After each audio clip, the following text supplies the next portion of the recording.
Hey guys, what's up? Today in the BrickLab we are going to be entering the lair of the Red Dragon. So the inspiration from this build actually came from BrickFilmer125 over on Instagram and on YouTube. He does some Ninjago animations, which if you haven't seen, you definitely should. Anyway, so his request was that I take Jay's Cyber Dragon, which is blue, and rebuild it all in red, like the dragon from the maze, which is a great idea, and if you have the pieces for that, I would definitely recommend it, because that set is one cool dragon. But since I don't have the Jay's Cyber Dragon set, I thought it would be fun to kind of, throw some old dragon parts together and see what I could come up with, and here's the result, which is not 100% accurate, especially color-wise, but I think it turned out okay for what I had on hand. So as far as dragon heads go, this one is pretty average, although I did copy the teeth from Jay's Cyber Dragon, and also I did use these Nexonite horn pieces as eyes, which is a feature that I really love.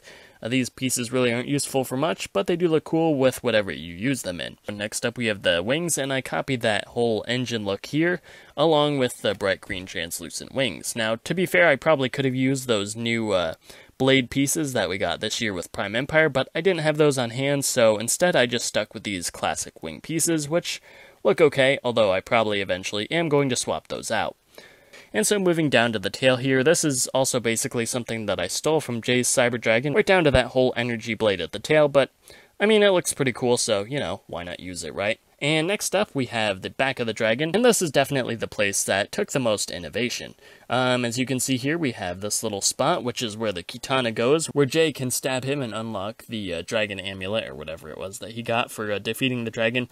Now, this piece is a little bit wobbly, so that's why I included this power button here. That way, the ninja actually have a stable target that they can hit.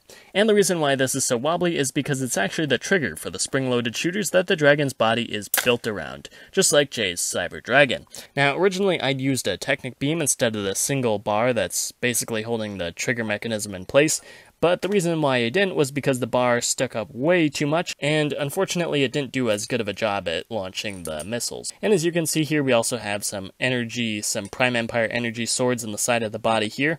I thought having some weapon holders would be a nice touch, since it is a mech dragon, and would kind of help blend in the color scheme a little bit. And our last feature here is the cockpit, which actually wasn't intentional, but I was kind of left with this gap here in the build, and so I thought, you know what, why not turn it into a little cockpit area?